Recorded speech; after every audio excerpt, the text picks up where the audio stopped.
Welcome to the morning BreadCast. Thanks for joining us. We are going to continue today discussing the seed war and its main plot in the Bible story. Today we're going to see how the story of Noah and the flood was all about this seed war between Eve's seed and Satan's seed. So let's start. We're going to start in Genesis 6:1, and we're going to read the story of Noah in context. Now, this story is not taught very much in churches, unfortunately. And we're just going to read it in context and read what it says. And some of us may be surprised what it actually does say. And I used to think that this was kind of a fringe topic, like, yeah, I guess if you don't believe that, that's fine, doesn't matter. But I've come to realize that it really does matter, because it's one of the foundational seed plots of the Bible, and it shows the battle that's really going on in the heavenlies and what we're really living through. Because listen, we are in this play. We are on the stage, we're in the play, and it's all about what's going on in the heavenlies, and down here on earth is where it manifests. So we're going to pick it up in Genesis chapter 6, verse 1, and it says, "And it came to pass, when men began to multiply on the face of the earth, and daughters were born unto them," verse 2, "that the sons of God saw the daughters of men, that they were fair, and they took them wives of all which they chose." It's important to note that the term here, sons of God, means direct creation from God. Adam was a direct creation from God. We are not direct creations from God. We are from the seed of Adam and Eve. Okay? But a direct creation of God is an angelic being, or Adam and Eve. Okay? So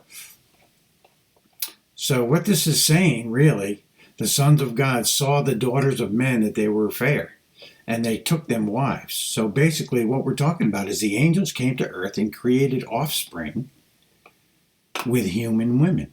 They created a race of beings that were not human. Okay? Pick it up in verse 4. "There were giants in the earth in those days, and also after that, when the sons of God came in unto the daughters of men, and they bare children to them. The same became mighty men which were of old, men of renown." So, that's as clear as it can be. There were giants in the earth because the sons of God, the angelic beings that rebelled against God, some of them came down unto the daughters of men, and they bore children. Okay? So, as we go to verse 8 in the story, notice Noah is different. Verse 8, "But Noah found grace in the eyes of the Lord." Verse 9, "These are the generations of Noah. Noah was a just man and perfect in his generations, and Noah walked with God."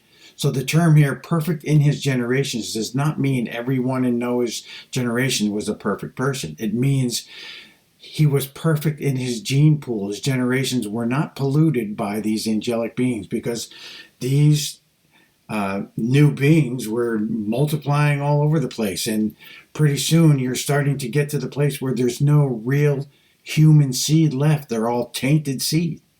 Okay? There's no pure human seed left. Okay? So what is really going on here?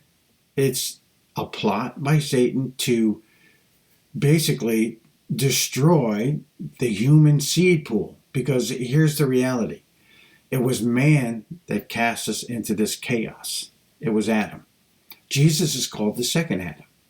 But he had to be born of a pure human seed. It was a man that got us into this. There has to be a man of pure seed of human that gets us out. Okay? So Jesus is called this second Adam.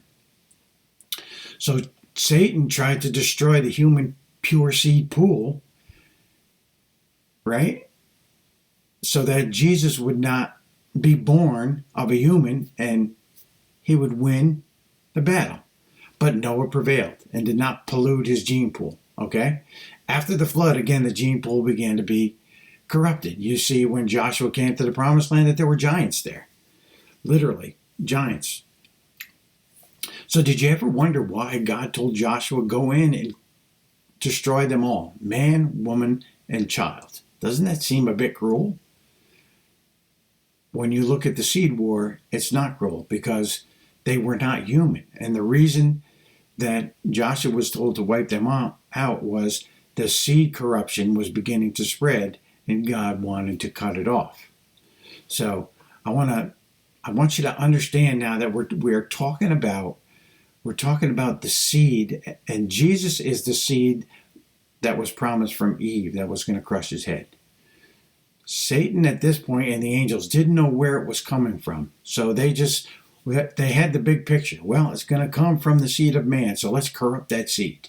Okay? And this is how it begins to unfold. And this is where you start reading these stories in the Bible and you don't really know what's going on. You're like, that's a kind of a weird story. They go in and there's giants there, and this is what's going on. Okay? And you have to understand that Christ is going to come from a pure seed of a woman, and he is going to be the one that destroys Satan and his plot. Okay? I want to leave it there for today. Thanks for joining us, and remember to like and subscribe and share, and we will see you again next time on the Morning BreadCast. God bless.